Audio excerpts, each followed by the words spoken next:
Zat makanan yang diperlukan tubuh. Pertama adalah karbohidrat, kedua lemak, ketiga protein, keempat vitamin, kelima mineral, keenam air. Kita bahas satu persatu. Pertama adalah karbohidrat. Zat makanan yang mengandung unsur karbon, hidrogen, dan oksigen. Sumbernya dari gula dan zat tepung. Zat gula banyak terdapat dalam bentuk glukosa, fruktosa, sukrosa, dan laktosa. Glukosa dan fruktosa terdapat dalam buah-buahan dan sayuran. Sukrosa terdapat dalam gula putih dan laktosa terdapat dalam susu. Zat tepung dapat diperoleh dari nasi, kentang, ubi, singkong, gandum, dan sagu. Karbohidrat merupakan sumber energi paling utama. 1 gram karbohidrat sama dengan 4,1 kalori. Kedua adalah lemak atau lipid. Lemak atau lipid, zat makanan yang tersusun dari unsur karbon, hidrogen, dan oksigen. Fungsinya sebagai sumber energi. 1 gram menghasilkan 9,4 kalori. Merupakan penyusun membran sel, sebagai pelarut vitamin A, D, E, dan K. Sebagai cadangan makanan bagi tubuh. Sumbernya ada lemak hewani, yaitu lemak yang berasal dari hewan, misalnya daging, minyak ikan, susu, dan kuning telur. Lemak nabati, lemak yang berasal dari tumbuhan, misalnya sayur, alpukat, kacang-kacangan. Protein tersusun oleh unsur karbon, hidrogen, oksigen, dan nitrogen, kadang-kadang belerang dan fosfor. Fungsinya untuk pertumbuhan, mengganti sel-sel yang rusak, membangun enzim. Sebagai sumber energi sama dengan karbohidrat, 1 gram sama dengan 4,1 kalori. Sumbernya berasal dari 2 macam, ada protein nabati, misalnya kacang-kacangan, protein hewani, misalnya telur, susu, daging, udang. Defisiensi atau jika kekurangan, penyakit kwashiorkor pada anak-anak, homoerodem, kekurangan protein pada masa dewasa. Keempat, vitamin.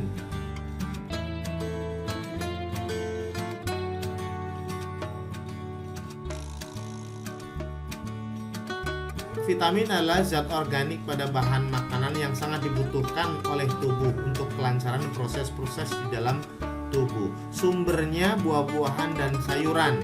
Defisiensi atau kekurangan vitamin dapat menyebabkan penyakit avitaminosis. Berdasarkan kelarutannya, vitamin dibedakan menjadi 2 kelompok, yaitu vitamin yang larut dalam lemak antara lain vitamin A, D, E, dan K. Vitamin yang larut dalam air antara lain vitamin B dan C. Vitamin A. Vitamin A disebut juga aseroftol, diperlukan untuk kesehatan mata dan kehalusan kulit.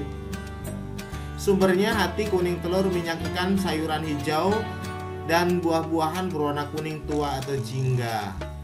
Defisiensi atau kekurangan, rabun senja atau hemerolop, kornea mata rusak, keratomalasi, dan kulit menjadi bersisik. Vitamin D. Vitamin D atau antirakitis untuk meningkatkan penyerapan zat kapur, mengatur kadar kapur, dan mempengaruhi proses penulangan. Sumbernya kuning telur, susu, mentega ikan, hati, dan minyak ikan. Defisiensi atau kekurangan dapat mengakibatkan rakitis, yaitu proses penulangan terganggu. Vitamin E. Vitamin E disebut juga tokoferol untuk mencegah pendarahan dan kemandulan. Sumbernya margarin, kecambah, minyak selada, dan kacang hijau. Defisiensi atau kekurangan dapat menyebabkan kemandulan, keguguran, atau pendarahan pada ibu hamil. Juga dapat menyebabkan layuhnya otot karena saraf penggerak rusak. Vitamin K. Vitamin K berperan dalam pembekuan darah. Sumbernya sayuran berwarna hijau, kedelai, tomat, dan kol. Vitamin K dapat dihasilkan sendiri oleh tubuh di dalam usus besar dengan bantuan bakteri Escherichia coli. Defisiensi atau kekurangan dapat menyebabkan gangguan proses pembentukan protrombin dalam hati sehingga darah sukar membeku bila terjadi luka. Vitamin C. Vitamin C disebut juga asam askorbat. Fungsinya untuk mengaktifkan perombakan protein dan lemak. pembentukan trombosit mempengaruhi kerja kelenjar anak ginjal. Sumbernya sayuran dan buah-buahan segar, misalnya jeruk, stroberi, tomat. Defisiensi mengakibatkan skorbut atau sariawan, yaitu pendarahan pada gusi di bawah kulit dan usus. Nafsu makan berkurang, otot dan persendian sakit. Vitamin B. Vitamin B1. Vitamin B1 atau tiamin. Fungsinya mengatur metabolisme karbohidrat dan kadar air dalam tubuh. Sumbernya hati, jantung, ginjal, ragi, daging sapi, dan kacang-kacangan. Kekurangan dapat menyebabkan beri-beri. Vitamin B2. Vitamin B2 atau riboflavin. Fungsinya berperan dalam respirasi sel. Sumbernya susu, daging, ayam, telur, padi-padian, sayuran berhijau daun, kacang-kacangan, dan ragi. Defisiensi menyebabkan keilosis, yaitu luka di sudut bibir, orang Sunda bilang totoaeun, dan penglihatan menjadi kabur karena lensa mata mengeruh. Vitamin B6. Vitamin B6 atau piridoksin. Fungsinya pembentukan sel darah dan kerja saraf.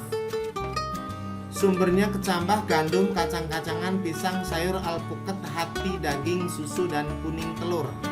Defisiensi menyebabkan anemia dan kejang-kejang. Vitamin B12 atau cyanocobalamin. Fungsinya proses pembentukan sel darah merah. Sumbernya daging, telur, keju, udang, kerang, dan susu. Defisiensi atau kekurangan dapat menyebabkan anemia. Mineral. Mineral merupakan bahan-bahan anorganik yang berfungsi untuk pembentukan struktur tubuh. Mineral diserap tanpa harus melalui proses pencernaan. Beberapa mineral yang dapat dibutuhkan tubuh, misalnya zat besi, tembaga, zat kapur, fosfor, fluor, yodium, natrium, kalium, dan masih banyak lagi. Kita bahas satu persatu. Zat besi atau Fe berfungsi pembentukan sel darah merah, terutama hemoglobin, dan membantu dalam proses pernapasan. Sumbernya hati, daging, kuning telur, sayuran hijau, kacang-kacangan. Defisiensi anemia, lesu, pusing, pucat pada kulit. Tembaga atau CO, kuprum, berfungsi membantu dalam pembentukan hemoglobin, komponen enzim, dan protein. Sumbernya hati, daging, sayur, daun-daunan, padi-padian, dan kacang-kacangan. Defisiensi anemia, gangguan pada saraf dan tulang. Zat kapur atau kalsium berfungsi membentuk tulang dan gigi bersama fosfor, membantu pembekuan darah dan mempengaruhi rangsangan urat saraf, termasuk mengatur denyut jantung. Sumbernya susu, ikan teri, sayuran, kacang-kacangan. Defisiensi tulangnya rapuh, pembekuan darah lambat saat terjadi luka. Fosfor fungsinya membentuk tulang bersama kalsium, membantu kontraksi otot, membantu proses pembelahan sel. Sumbernya susu, telur, daging, ikan, kacang-kacangan, dan kedelai. Defisiensi tulang dan gigi rapuh, rakitis, nafsu makan berkurang. Kelima, fluor fungsinya menguatkan gigi, mencegah kerusakan gigi atau karies gigi. Sumbernya susu dan air minum. Defisiensi kerusakan gigi yang berlebihan. 6. Yodium fungsinya untuk membentuk hormon tiroksin yang dihasilkan oleh kelenjar tiroid. Sumbernya garam dapur, ikan laut, tumbuhan yang hidup di pantai. Defisiensi penyakit gondok, kreatinisme, kerdil pada anak-anak. Natrium berfungsi mengatur kelancaran kontraksi otot, mengatur tekanan osmosis sel, kenetralan cairan tubuh. Sumbernya garam dapur, bahan makanan berasal dari laut.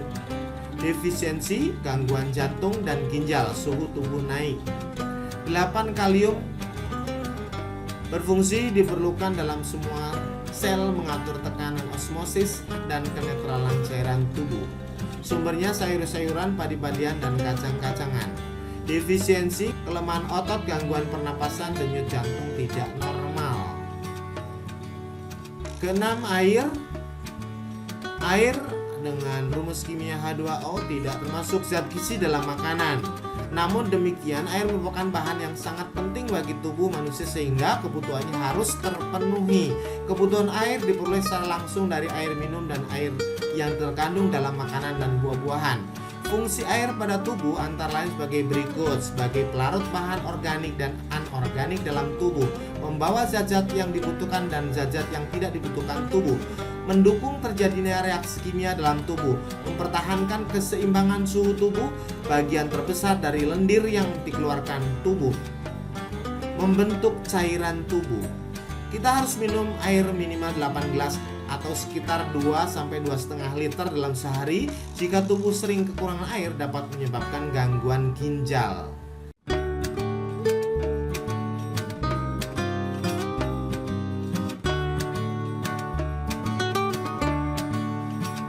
Demikian penjelasan singkat tentang zat makanan yang diperlukan oleh tubuh. Terima kasih, semoga bermanfaat. Assalamualaikum warahmatullahi wabarakatuh.